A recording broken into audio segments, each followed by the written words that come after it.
Materi minggu keempat kita masuk ke materi jenis-jenis data.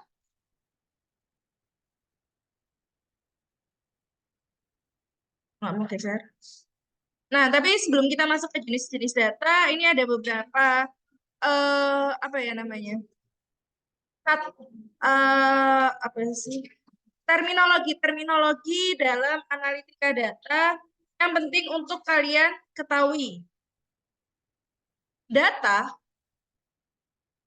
itu adalah sekumpulan dari fakta-fakta random yang tidak memiliki arti apapun. Misalnya dalam angka-angka ya, misalnya ada angka 5, 10, 3, 4, 2, itu adalah data. Ya udah, cuma sekumpulan angka-angka atau sekumpulan kata-kata atau sekumpulan fakta-fakta yang tidak memiliki arti apapun. Ini nggak ada papannya. Ini aja deh. Jadi misalnya ada 120, ada 110, ada 115, ada 113, ada 121, 125. Ini hanyalah angka-angka tanpa arti. Ini adalah data. Sedangkan kalau satu titik aja, satu poin, satu elemen aja, atau satu unit aja namanya datum. Jadi ada datum, ada data. Kalau satu angka 125 itu adalah datum. 115 adalah datum. Sedangkan ketika ada datum-datum, banyak datum yang berkumpul, itu adalah data. Tapi dia nggak punya meaning apapun, hanya angka-angka atau kata-kata aja. Kayak misal menarik, cantik, pintar, itu hanya kata-kata aja kan. Ataupun kalimat juga sama, kayak saya mandi jam 5. Tiba-tiba nih, misalnya tiba-tiba Barok itu bilang, saya mandi jam 5 pagi. Terus apa? Kan nggak ada artinya ya. Ya itu adalah contoh dari data. Nggak ada konteksnya kan, nggak ada artinya.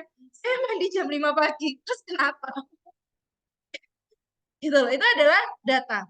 Tapi ketika data itu kalian kasih konteks, kayak misalnya, Barok sedang bercerita eh, perjalanan hariannya. Salah satunya adalah Barok mandi jam 5 pagi. Maka itu akan menjadi sebuah informasi karena si data tadi, data Barok mandi jam 5 tadi, jam 5 pagi tadi itu menjadi sebuah informasi. Dikasih konteks yaitu jadwal harian Barok. Akan menjadi sebuah informasi. Begitu juga dengan angka-angka ini. Misal kalian kasih konteks, apa ya konteksnya? Jumlah produksi per jam. Jumlah produksi wafer coklat per jam. Maka ini akan menjadi sebuah informasi. Misal ada 120 produksi, 110 unit, 115 unit, 125 unit, 113, dan seterusnya. Itu akan menjadi sebuah informasi. Kasih konteks. Konteksnya angka ini bisa dikasih konteks jumlah produksi per jam wafer coklat. Begitupun tadi data Barok mandi jam 5 pagi. Nah, itu dikasih konteks jadwal harian Barok. Menjadi sebuah informasi. Jadi kita punya informasi jadwal hariannya si Barok. Nah, ketika si informasi ini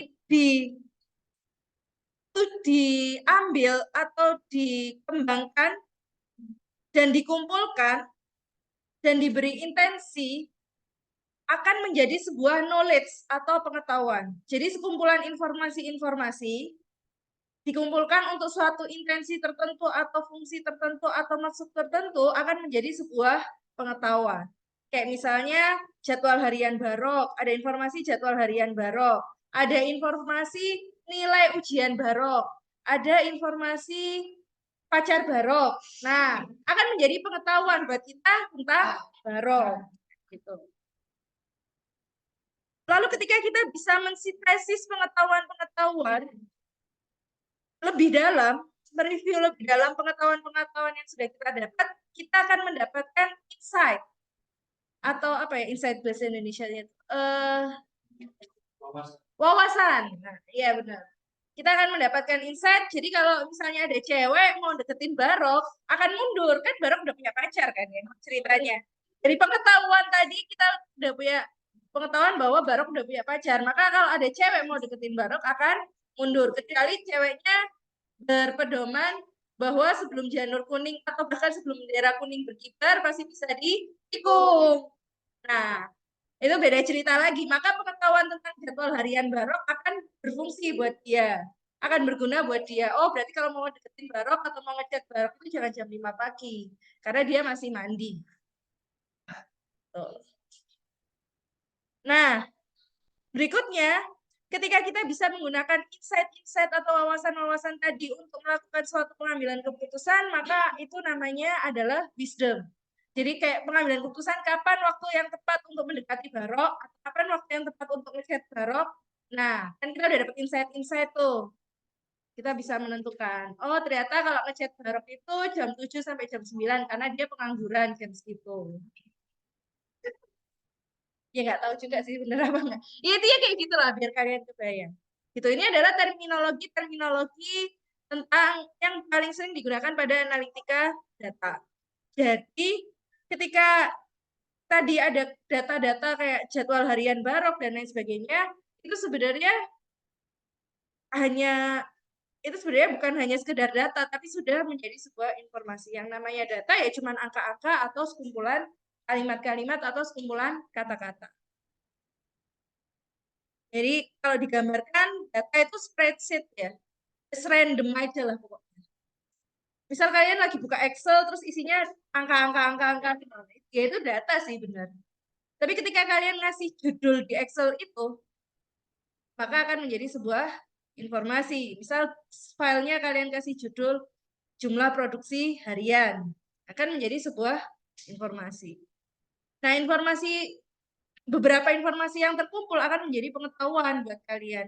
Misal informasi tentang jadwal produksi, informasi tentang jumlah produksi harian. Terus kalian bisa menyambungkan antar informasi, maka akan menjadi sebuah pengetahuan yang mungkin nantinya akan disimulasikan dan dimodelkan. Kembali, dimodelkan dan disimulasikan. Nah, berbagai macam pengetahuan-pengetahuan ini kita bisa menarik kesimpulan atau menarik insight. Bisa pakai AI, machine learning, deep learning, dan lain sebagainya, akan kita dapatkan insight-insight. Lalu ketika insight ini kita hubungkan, maka kita akan mendapatkan wisdom untuk bagaimana kita mengambil keputusan tadi. Kapan waktu yang tepat untuk nge-chat Barok? Nanti akan mengambil keputusan, misal tentang produksi, mengambil keputusan apakah kapasitas hariannya sudah memenuhi atau belum. Kalau belum harus apa? Apa keputusannya? Mau bikin pabrik baru? Mau nambah tenaga kerja, beli mesin, atau apa? Jadi ending dari angka-angka di spreadsheet ini nantinya bisa sampai di sini, pengambilan keputusan. Ini ya. Kalau bicara segitiga pengetahuan, maka data itu yang paling bawah. Sedangkan wisdom itu tingkatan paling atas. Ketika data sampai insight ini kita bisa menggunakan teknologi-teknologi yang ada, maka ketika di wisdom itu pengambilan keputusan murni dari manusia berdasarkan dari hasil 4 sebelumnya. Tapi kalau saya ngajar MCDM ya, ngajar decision making, saya udah bilang ya, kalau yang namanya ngambil keputusan itu gabungan antara subjektif dan objektif. Nggak bisa subjektif aja atau insting aja itu nggak bisa. Kita tetap butuh data, informasi, knowledge, insight, dan lain sebagainya sebagai bentuk objektivitas. Tapi berdasarkan pengalaman-pengalaman yang sudah kita lewati akan membentuk insting kita juga. Yang itu yang nantinya akan menjadi faktor subjektivitas. Makanya di wisdom ini cuma bisa dilewati oleh manusia, bisa dialami oleh manusia, nggak bisa diputuskan oleh teknologi-teknologi yang ada. Berapa kadar subjektif objektivitasnya tergantung dari masalahnya. Kalau masalahnya memang hal yang sangat teknikal, kayak kalau ada cacat dibuang apa dijual, nah, mungkin itu nggak perlu insting ya. Ya udah lihat dari data historis saja, maka akan mungkin 90% objektivitas yang bekerja. Tapi kalau masalahnya udah lawannya teknikal atau apa? Strategikal, maka di situ subjektivitas akan lebih bermain daripada objektivitas. Tapi nggak pure subjektif aja, tetap butuh objektivitas di dalam situ. Data-data pendukungnya tetap diperlukan. Nah, ini contoh lagi, data hujan, hujan. Itu data, kan cuma kata-kata hujan. Akan menjadi sebuah informasi ketika ditambahi temperaturnya turun menjadi turun 10 derajat. Cuacanya, suhunya turun 10 derajat. Sebenarnya angka 10 ini kan kalau cuma angka 10 doang atau 10 derajat doang juga akan menjadi sebuah data ya. Tapi ketika ditambah suhunya turun 10 derajat, maka akan menjadi sebuah informasi. Hujan dan suhunya 10 derajat.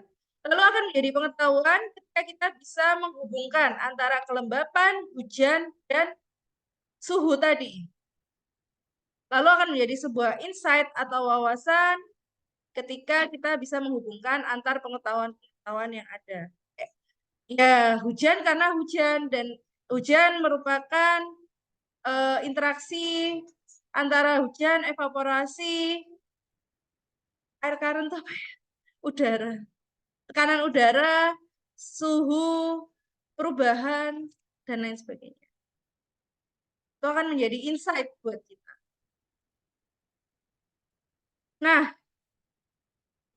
tadi udah paham ya perbedaan dari 5 terminologi ini.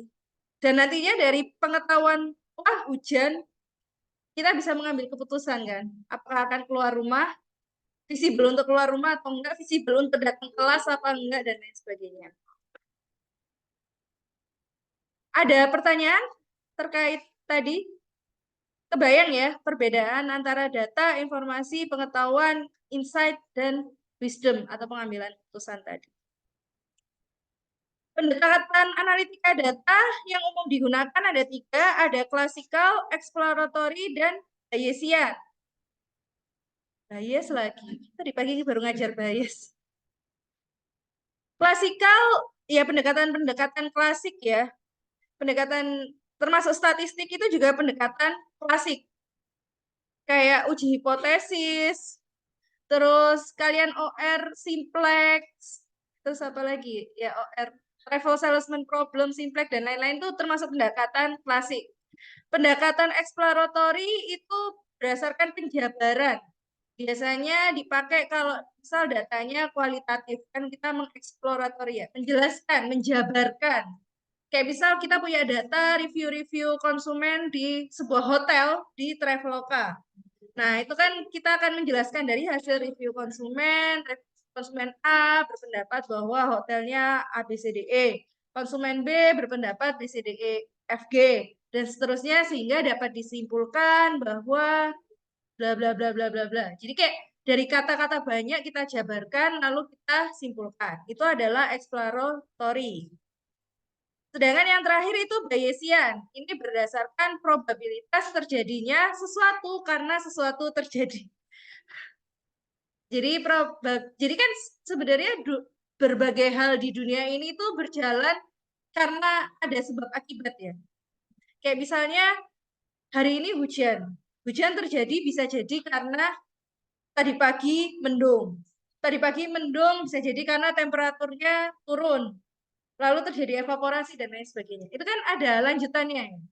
Atau misalnya, masa contohnya makan siang lagi. Jadi,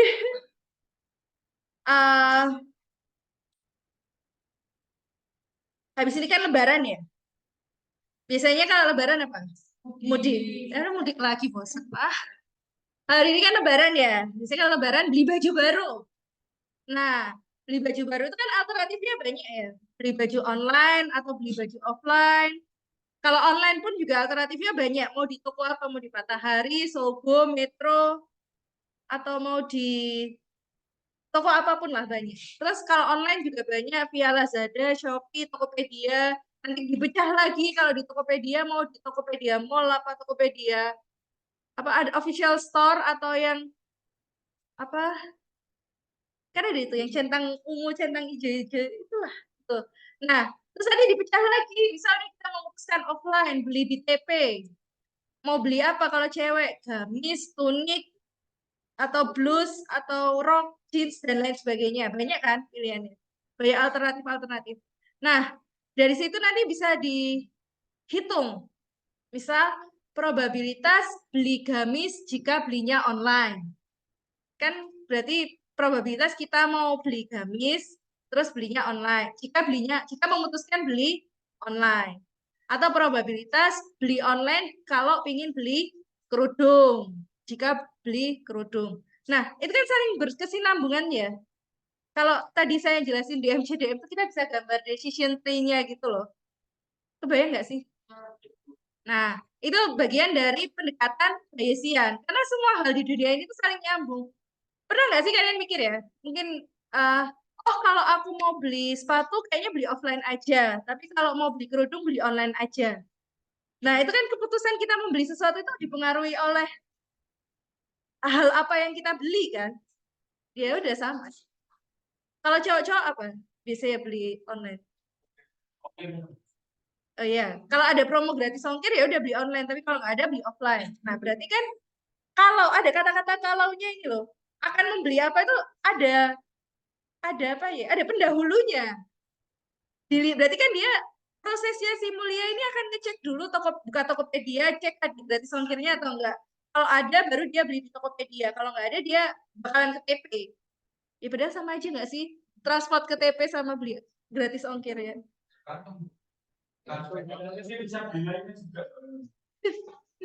Ya udah, ini kayak gitu. Jadi apa ya?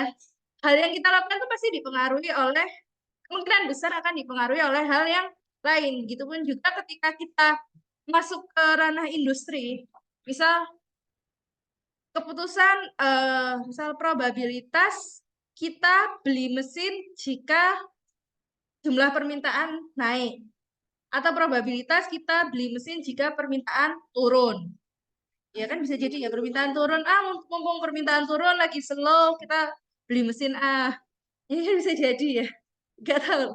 Kan ada beberapa alternatif. Nah, jadi ketika kita memutuskan sesuatu di dunia industri pun juga tetap kemungkinan besar akan dipengaruhi oleh hal-hal yang lain. Nah, ini pendekatan Bayesian. Ya, apalagi ya? Ya banyak lah. Jadi pada dasarnya semua itu kan berasal dari masalah. Lalu dari masalah ini ditransformasikan menjadi data. Diambil datanya. Kan bisnis problem jadi data analitik problem ya. Lalu dilakukan analisis dan pemodelan. Udah belajar pemodelan sistem juga ya. Atau bisa juga kalau dianalisis, setelah dianalisis dimodelkan bisa, atau dari dimodelkan modelnya dianalisis. Pada dasarnya nanti dilakukan analitika data sehingga akan mencapai sebuah kesimpulan. Jadi kesimpulannya mau beli baju lebaran apa enggak, beli baju lebarannya online apa offline, kalau online beli di mana, kalau offline beli di mana, beli gamis, rok apa-apa. Sehingga nanti akan muncul kesimpulannya seperti itu. Ujung-ujungnya nggak usah beli baju lah, baju tahun lalu masih bagus. Itu kalau saya ngajar di MCDM apa? Tidak membeli juga bagian dari sebuah alternatif pilihan ya, gitu. Tidak memilih itu juga bagian dari pilihan. Kayak kalian pemilu gitu loh. Kan 01, 02, 03 atau tidak memilih. Atau bahkan tidak datang. Beda loh, tidak memilih dan tidak datang. Jadi kalau tidak memilih itu misal kertas suaranya kalian coblos asal gitu, coblos di luar atau dicoblos tiga-tiganya kan jadi nggak sah kan. Nah itu tidak memilih. Tapi kalau tidak datang, ya nggak datang. Kertas suaranya kan masih utuh kan. Jadi berarti alternatif pemilu kemarin ada 5. Itu 01, 02, 03 tidak memilih atau tidak datang. Masing-masing ada keuntungan dan kerugiannya. Ya, dan itu yang harus kita hitung sehingga kita nanti bisa ngambil keputusan baiknya seperti apa.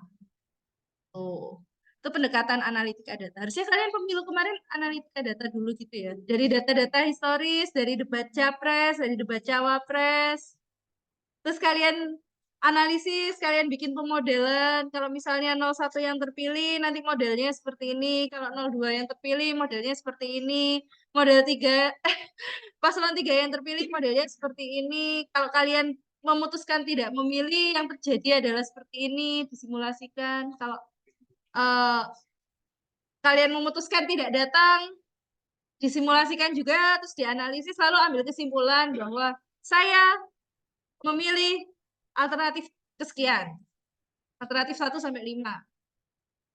Ya nggak tahu sih milih siapa, nggak peduli juga. Ya itu ya kayak gitu, harusnya gitu ya. Makanya saya bilang bahwa hidup kalian sebenarnya sedang melakukan analitika data. Dari data-data yang tersebar di dunia ini, baik secara kuantitatif atau kualitatif. Kayak misalnya nanti deh, kalian memutuskan buka puasa. Buka puasa lagi. Ya kayak saya kehabisan contoh banget ya, ngajar hari ini.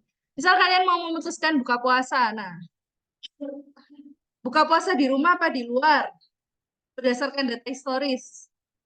Terus nanti kalau buka puasa di rumah ya pasti manut ya, orang tua masak apa gitu.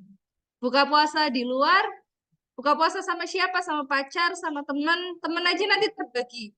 Mau sama teman kuliah, teman SMA, teman SMP, atau mau sama tetangga, atau mau sama siapa. Nanti terbagi ya. Terus nanti udah ketemu partnernya siapa, mau buka puasa di mana. Udah ketemu lokasinya, mau buka puasa pakai apa. Ya gitu. Jadi kalian akan melakukan analitika data secara tidak langsung di dalam kehidupan kalian. Oke, kita balik lagi ke data. Jenis-jenis data ini harusnya udah tak jelasin waktu statistik ya. Berdasarkan sumber itu ada data primer dan data sekunder. Apa itu data primer? Ya sudah pernah saya jelaskan harusnya. Data utama. Data utama maksudnya gimana data utama? Hah? Jadi data primer itu apa? Gak mau buka ChatGPT lagi kok.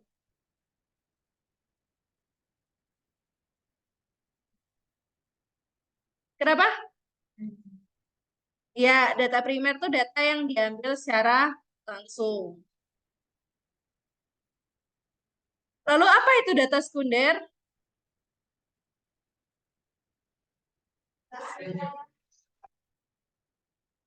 Iya benar sih tidak diambil. Data yang sudah ada, kayak misalnya apa contohnya data sekunder? Indeks suatu masa kayak masa karbon batu bara, kayu bakar, keluar berapa standar. Ya, itu bagian dari data, itu contoh dari data sekunder. Lalu ada berdasarkan fungsi ada data utama dan data pendukung. Apa itu data utama?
Apa itu data utama?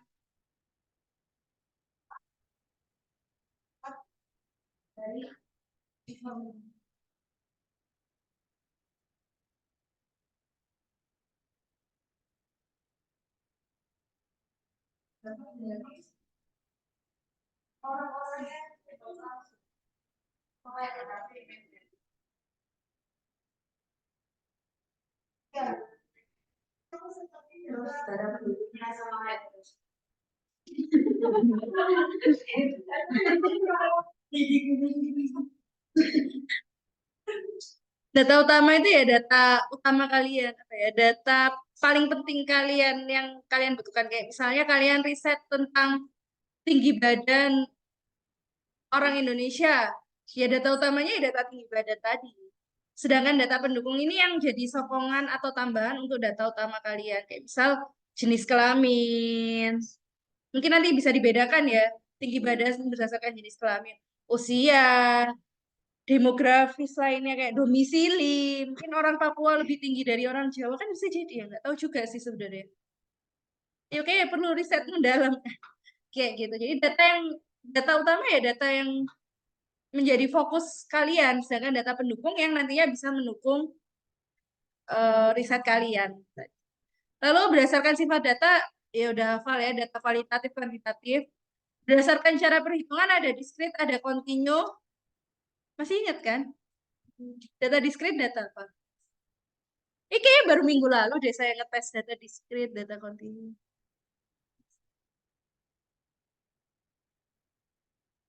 Apa bedanya data discrete sama data continue?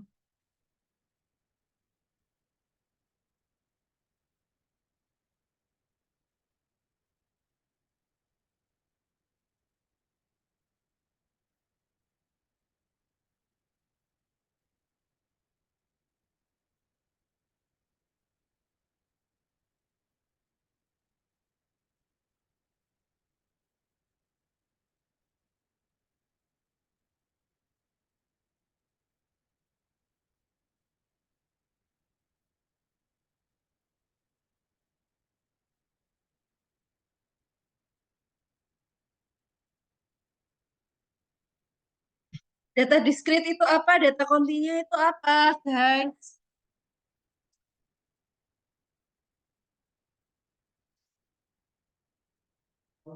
Yang satu ini itu kayak Apa itu koma-koma? Ya, atau desimal. Tuh. Apa? Ngukur pH pasti data continue. Tapi ngukur jumlah produksi harian pasti data discrete. Kan nggak mungkin ya kita mau produksi wafer 1,5 wafer. Ya kayak gitu juga sih. Ya nggak mungkin ya kayak gitu. Lalu berdasarkan skala data, ada data nominal, ordinal, interval, dan rasio. Kayak saya ngajar kelas statistik dulu ya.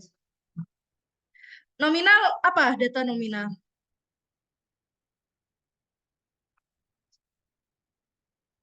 Data nominal itu apa, guys?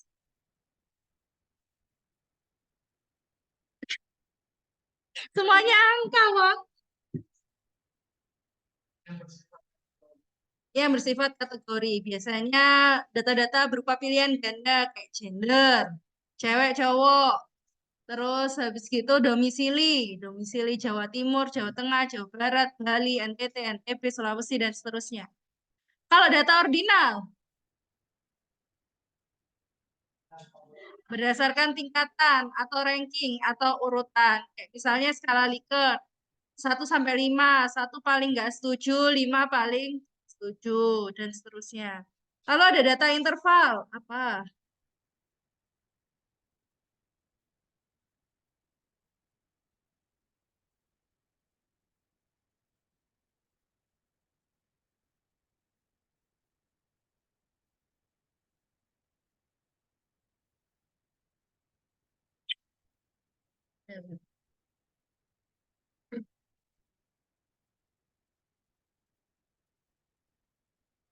Data interval apa?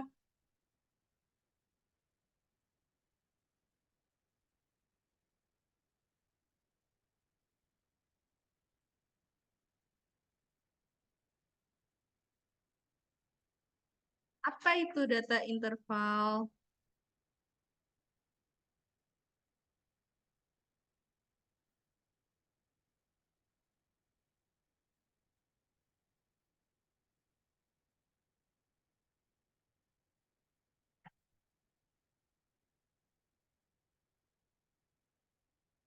Data interval, data kontinu yang memiliki batas, baik batas atas, batas bawah, atau batas atas dan batas bawah. Contohnya tinggi badan. Kenapa tinggi badan data interval?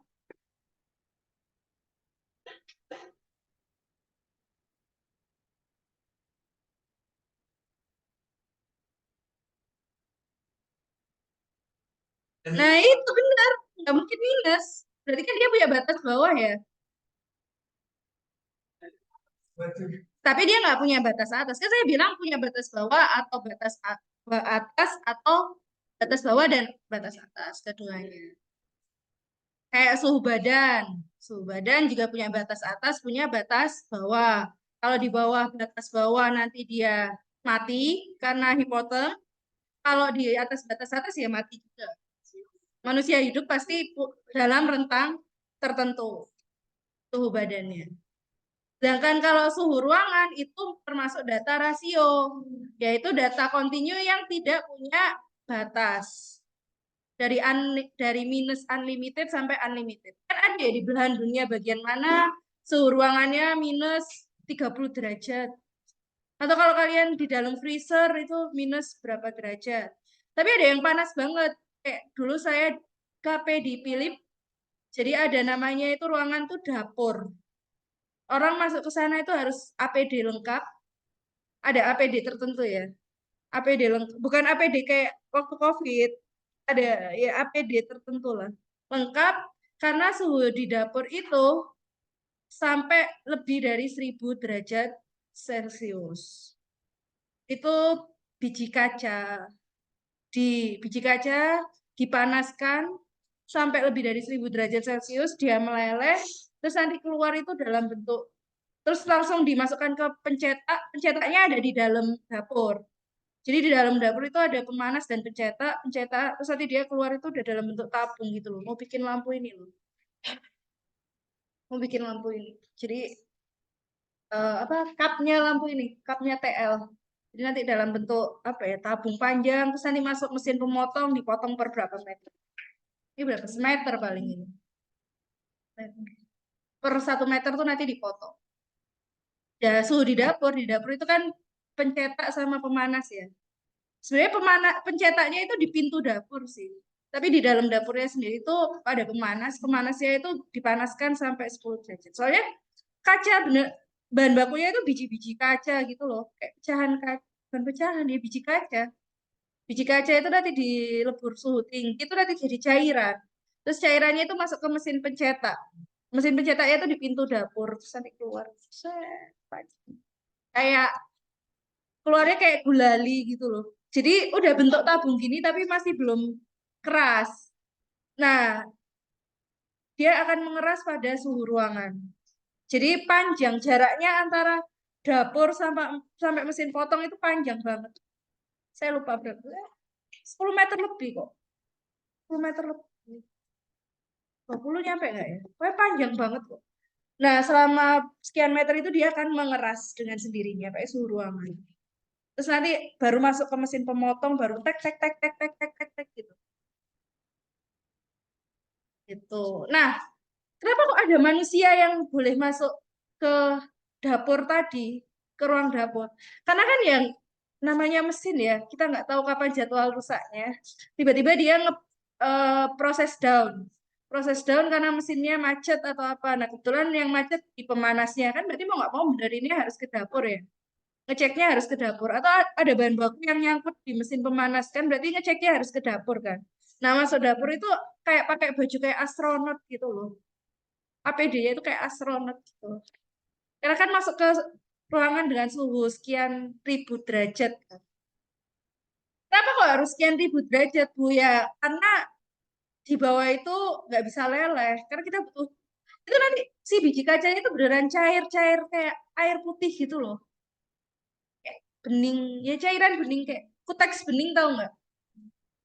Ya, ya nggak secair air, tapi ya agak kental ya kayak kuteks bening itu loh. Kalau yang cewek tahu kuteks ya, kayak kuteks bening. Terus nanti masuk ke mesin pencetak, terus nanti dicetak.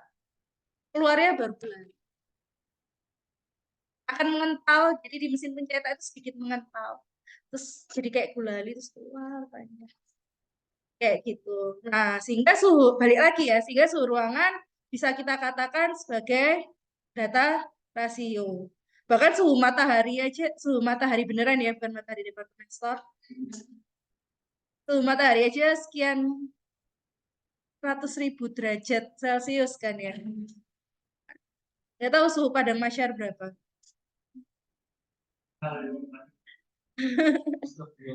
Langsung tobat. Iya, jadi suhu itu akan menjadi data yang rasio. Beda dengan suhu ruangan. Kalau beda dengan suhu badan. Kalau suhu badan manusia hidup ya cuma dalam rentang tertentu ya. Nggak mungkin lebih dingin, nggak mungkin lebih besar dari batas. Gitu. Nah, ini bentuk-bentuk data. Pertama ada data terstruktur, data tidak terstruktur, ada natural language, ada machine generate, graph-based, audio, video, image, dan streaming. Nah, ini data-data terstruktur ya. Contoh data-data terstruktur itu yang bisa distrukturkan berdasarkan model-model tertentu atau record-record tertentu. Contohnya kayak gini. Ini kan bisa distrukturkan berdasarkan kolom ya. Oh, kolom A itu indikator ID, kolom B itu listnya, kolom C itu time frame, kolom D value-nya, kolom E missing value, dan seterusnya. Ini data-data yang terstruktur. Sudah ada informasi-informasi atau konteks-konteksnya. Lebih tepatnya sudah ada konteks-konteksnya di masing-masing kolom. Dan ditata dengan bagus. Ini data-data di database Excel itu contoh data-data terstruktur. Misalnya Gojek, dia punya bank data tentang seluruh penggunanya, pengguna layanan Gojek atau pengguna aplikasi Gojek, maka itu juga termasuk database Gojek itu masuk dari data terstruktur. Lalu data tidak terstruktur itu biasanya data berupa kata-kata atau kalimat yang tidak bisa dimodelkan. Contohnya kalian kirim email atau kirim chat. Sebenarnya kalian ngirim chat, misal Pinkan ngirim chat ke Ica, itu kan sebenarnya data ya. Iya nggak sih? Ya data kualitatif lah. Bisa jadi juga udah dalam bentuk informasi. Informasi di dalam informasi kan ada sebuah data ya. Nah, tapi tidak terstruktur. Chatnya cuma P gitu doang. Nggak tahu itu konteksnya apa. P itu data loh. Kan kita nggak tahu ya konteksnya apa. Nah, itu kan itu bagian dari data tidak terstruktur. Kalian kirim chat ke teman kalian tuh bagian dari data tidak terstruktur. Nggak bisa dibentuk, nggak bisa dimodelkan chatnya. Emang mau kalian modelkan jadi model apa? Mau disimulasikan juga di Simcom gitu? Kan nggak bisa ya. Nah, lalu eh, salah satu bagian dari unstructured data itu ada natural language. Tapi NLP atau natural language processing ini bisa dipakai untuk merekognisi apa ya? Nantinya tuh intinya bisa dimodelkan dan dimasukkan ke dalam database. Jadi kalau unstructured data itu benar-benar data yang tidak terstruktur, chat-chat kalian di mata kalian itu unstructured data. Tapi chat-chat kalian di mata Google atau Facebook itu adalah sebuah natural language. Nanti chat-chat kalian itu akan diolah dalam NLP, lalu akan ketahuan interest kalian apa. Misal Ica sama Pinkan lagi bahas tentang nelongso. Tiba-tiba nanti di IG-nya muncul iklannya nelongso. Pernah nggak kayak gitu?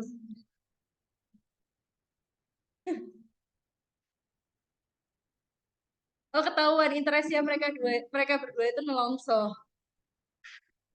Sering nggak sih kalian, kayak misal kalian lagi ngechat teman kalian bahas apa namanya, bahas tentang sebuah toko lah, bahas tentang mau belanja baju, tiba-tiba muncul iklan Shopee baju gitu. Nah, chat-chat kalian yang unstructured tadi sebenarnya di mata Facebook, di mata Google adalah sebuah natural language. Natural language itu nanti akan diolah dalam NLP sehingga ketahuan interest kalian tuh apa. Oh, nih anak nih bahasnya nih beli baju gamis. Jadi yang dikeluarin nanti iklan gamis terus. Apa iklannya Zoya lah, apa ZM lah, apalah. Nanti yang keluar gamis-gamis. Kalaupun keluar iklan Shopee ya, iklan Shopee-nya langsung spesifik ke objek gamis. Gak akan tiba-tiba iklan Shopee sepatu. Dimana kalian jarang bahas sepatu. Sering kan? Atau YouTube. Kalian di mata Google ya. YouTube kan bagian dari Google ya. Kalian lagi di laptop atau di HP kalian lagi sering searching apa? Jadi kan cuma searching-searching doang ya. Tiba-tiba muncul iklannya Traveloka. Tiba-tiba muncul iklannya tiket.com. Pas aku lagi pingin ke hotel kok tiba-tiba muncul iklan Traveloka. Tiba-tiba pingin liburan kemana tiba-tiba muncul iklan Traveloka. Buat kalian, di mata kalian memang unstructured data, tapi di mata Google itu menjadi natural language. Akan ketahuan interest kalian apa, sehingga iklan yang ditujukan ke kalian memang sesuai interest kalian. Kan nggak mungkin ya, iklan Traveloka ditujukan ke eh, orang yang nggak interest ke traveling, ya buat apa? Jadi kalau di digital marketing, kan saya dulu pernah kerja di agensi ya, di agensi. Di bagian digital media planner ya, ngurusin iklan-iklan digital. Perbedaannya digital marketing sama konvensional marketing itu kan ada di spesifik targetnya ya. Kalau di konvensional, contohnya iklan TV, ya udah iklan wafer ditujukan ke semua orang yang lagi nonton TV. Nggak tahu kan, saya nggak tahu ya yang lagi nonton TV di sebuah rumah itu apakah anaknya, bapaknya, ibunya, apakah orangnya suka wafer apa enggak kan nggak tahu ya.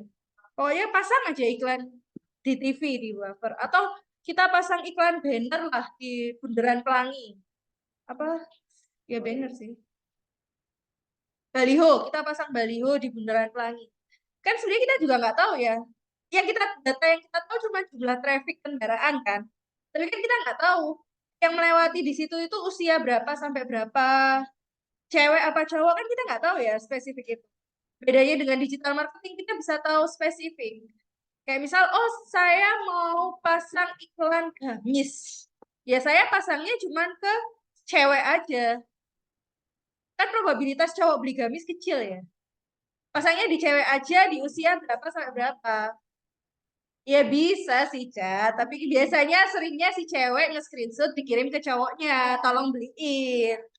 Tapi kan yang searching ceweknya dong ya. Kan masalahnya marketing itu ada di, kalau di tahapan pembelian, journey pembelian, marketing itu kan ada di tahap information needs ya. Pencarian informasi. Yang cari informasi ya cewek sih. Jarang ada cowok cari gamis. Nah, habis itu kita bisa spesifik usia berapa sampai berapa. Bahkan bisa spesifik interestnya. Misal interest ke fashion. Kan nggak mungkin ya kita ngasih iklan gamis ke yang interest komputer gitu. Yang interest komputer ya kita kasih iklan laptop, iklan HP, kayak gitu. Jadi bisa sespesifik itu. Kayak dulu saya pernah masang iklannya Lovamil. Lovamil tahu nggak? Susu ibu hamil gitu. Kan nggak mungkin ya saya menargetkan kalian. Tidak akan belilah. Ya pasti saya menargetkan ke ibu-ibu usia ya hamil tuh biasa berapa? Di atas 25 tahun. Bahkan bisa sampai SES-nya. SES itu economic segmentation gitu. SES A, SES B, AB, C, C plus. Ya kayak menengah, menengah ke bawah, menengah ke atas, atas, bawah, kayak gitu. Nah, bisa sampai spesifik itu sehingga beneran iklannya itu datang ke targetnya. Iklan wafer, misal konsumennya anak-anak kecil atau orang tua dengan yang punya anak kecil. Nggak mungkin iklan wafer datang ke kalian. Jadi benar-benar bisa spesifik. Itu perbedaan digital marketing sama konvensional, di mana digital marketing menggunakan si natural language process ini untuk mengambil insight atau wisdom dari informasi-informasi unstructured tadi, data-data unstructured. Lalu berikutnya ada machine generate data. Ini data-data yang hasil generate dari mesin software atau apapun. Kayak misalnya kalian generate data dari Lingo. OR belajar Lingo kan ya? Hah? Lingo. Simplex. Ya, kan dimasukin ke software Linggo tuh. Terus di generate muncul angka-angka. Gampang wis SPSS wis. Kan kalian masukin data, diolah, seret, seret, seret, muncul kan hasilnya output SPSS. Nah, itu mesin generate data. Kan muncul angka-angka tuh di outputnya. Nah, itu mesin generate data. Lalu ada graph base atau network data. Ya, data-data berbasis gambar atau grafis. Atau berbasis jaringan. Kayak ini. Jack punya teman Elizabeth, Lucy, Liam, Florin, R, Miriam. Ternyata Florin tuh temenan sama William, di mana William tuh punya circle sama Barok.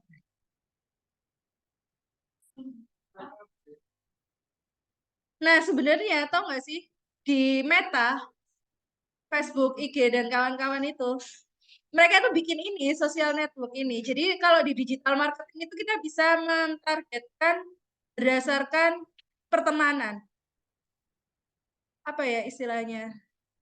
Menargetkan. Jadi misalnya Yosi, Yosi temenan sama Ica kan?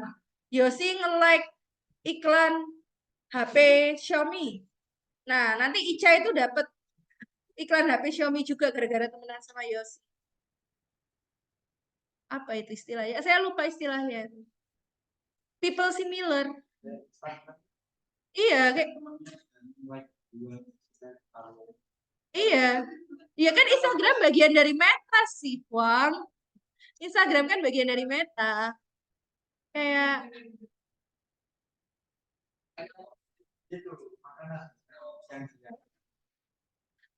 iya kayak misalnya Ica temenan sama Awang ya. Awang nge-like makanan tuh di IG. Nanti Ica dapet ini apa namanya? Dapat iklan makanan gara-gara temenan sama Awang. Salahin Awang, Ca. Kamu sih nge-like makanan.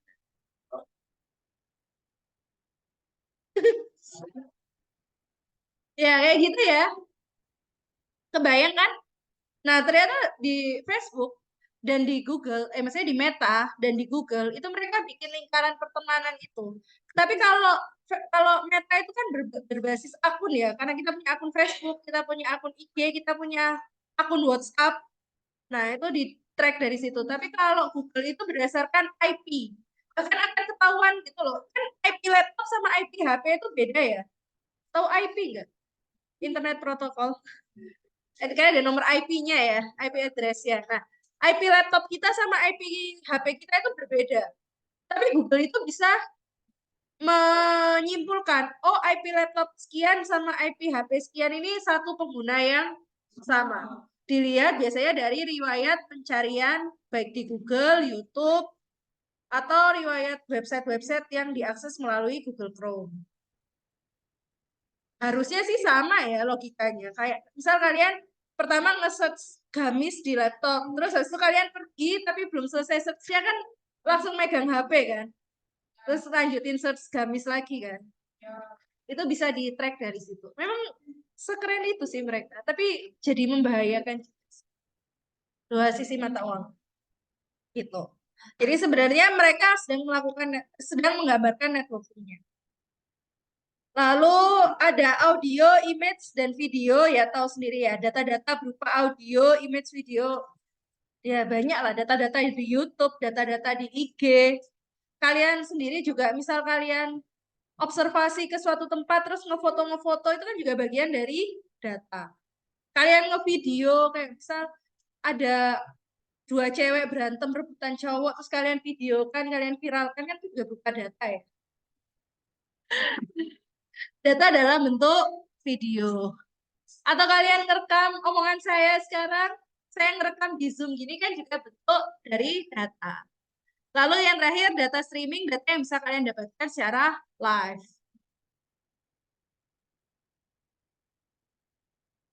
Ada pertanyaan?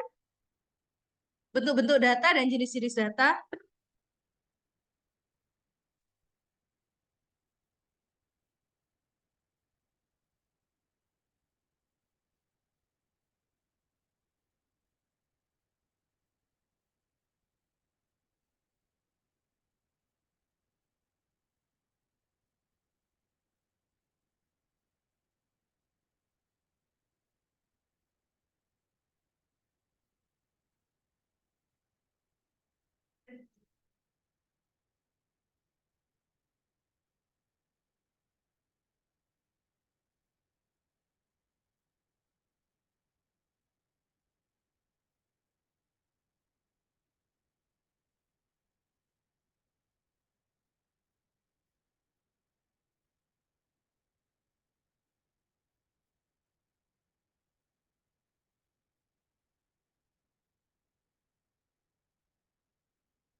Ada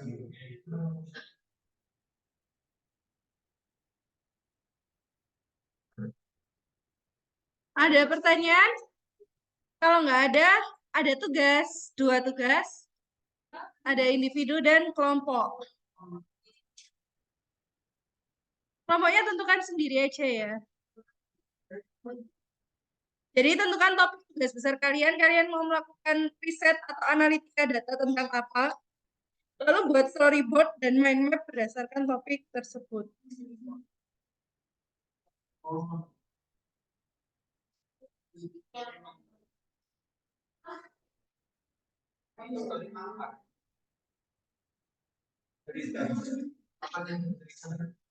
Oke, kalau nggak ada pertanyaan, mungkin sampai sini dulu. Atau ada pertanyaan? Ya bikin kelompok sendiri. Deadline-nya minggu depan. Ya bikin kelompok sendiri lah ya. Iya. Kalau nggak ada pertanyaan, sampai sini dulu materi hari ini. Kita ketemu minggu depan. Terima kasih. Assalamualaikum warahmatullahi wabarakatuh.